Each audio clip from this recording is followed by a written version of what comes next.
Mind Expander TV. Hi hello viewers, welcome to mind expander TV.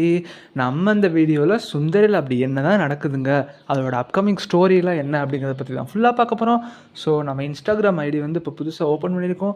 அதோட ID வந்து mind expander TV. So அதை follow பண்ணாதவங்க மறக்காமல் follow பண்ணிக்கோங்க. இப்போ வாங்க வீடியோக்குள்ளே போகலாம். இப்போது இந்த வீக் தேர்ஸ்டே ரிலீஸ் ஆன ரேட்டிங்கில் பார்த்தீங்கன்னா சுந்தரி செல்லோட ரேட்டிங் வந்து போன வீக்கை கம்பேர் பண்ணும்போது ஸ்லைட் டிக்ரீஸ் இருக்க தான் செய்யுது. பட் ஆல்சோ பார்த்திங்கன்னா 7+ அப்படிங்கிற ஒரு நல்ல டிஆர்பி தான் எடுத்து கொடுத்துருக்கு. பட் இப்போது மேரேஜ் ஷாக் வந்து ஸ்டார்ட் ஆயிடுச்சு.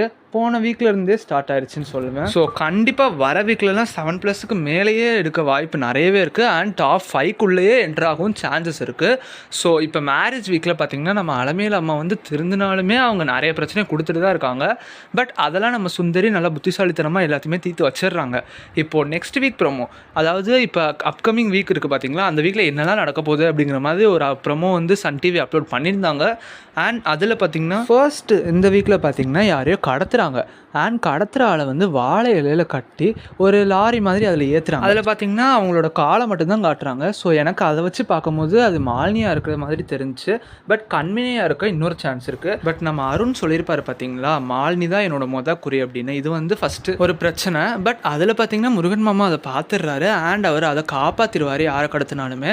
ஸோ அந்த நேரத்தில் பார்த்திங்கன்னா ராஜப்பாவோட ஆளுங்க வந்து அவரை பிடிச்சிக்கிறாங்க. ஸோ இதை பயன்படுத்திட்டு ராஜப்பா வந்து கத்தி வச்சு இவரை குத்திடுறான். ஸோ இது வந்து ரெண்டாவது பிரச்சனை. அவர் வந்து ரத்தத்தோடு அப்படியே இருக்கார். ஸோ அவருக்கு என்ன ஆக போகுது அப்படிங்கிறது பார்த்திங்கன்னா செகண்ட் ஒரு பிரச்சனை. பட் சுந்தரி அவருக்கு எதுவும் ஆக விட மாட்டேன் அப்படிங்கிற மாதிரி அதில் சொல்லியிருந்தாங்க. தென் நம்ம உதய், அவருக்கு என்ன ஆகும்னு தெரியல. நம்ம உஷாவை வந்து வெற்றி வந்து மேரேஜ் பண்ணிக்கிற மாதிரி அவர் கல்யாண கோலத்தில் இருந்து அப்படியே மேடைக்கு போகிற மாதிரி ஒரு சீன் வந்து எடுத்திருப்பாங்க. சுந்தரி கூட என் மனசை கல்லாக்கிட்டு நான் இந்த முடிவு எடுத்திருக்கேன் அப்படிங்கிற மாதிரி ஒரு டைலாக் சொல்லியிருப்பாங்க.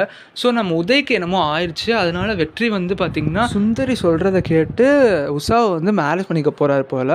இது வந்து அடுத்து உள்ள பிரச்சனை. ஸோ இந்த மாதிரி பல பிரச்சனைகள் அண்ட் ரொம்பவே பரபரப்பாக இருக்க போகுது எபிசோட்ஸ்லாம். ஸோ மிஸ் பண்ணாமல் சுந்தரியை 7 PM எல்லோரும் பார்த்துருங்க. அந்த கடத்தினது யாராக இருக்கும் அண்ட் முருகன் மாமா வந்து காப்பாற்றுற சீன்ஸ், இதுக்கெல்லாம் நீங்கள் வெயிட் பண்ணுறீங்களா? கண்டிப்பாக நம்ம உஷாவுக்கும் வெற்றிக்கும் மேரேஜ் நடக்காது. அதுக்குள்ளே சுந்தரி கண்டிப்பாக உதயை கூட்டிகிட்டு வந்துடுவாங்க. இந்த சீன்ஸ்க்குலாம் நீங்கள் எவ்வளோ வெயிட் பண்ணுறீங்கன்னு மறக்காமல் கமெண்ட் பண்ணுங்கள். அண்ட் இன்ஸ்டா ஐடியா மறக்காமல் ஃபாலோ பண்ணிக்கோங்க. நெக்ஸ்ட் வீடியோவில் சந்திக்கிறேன். தேங்க்ஸ் ஃபார் வாட்சிங்.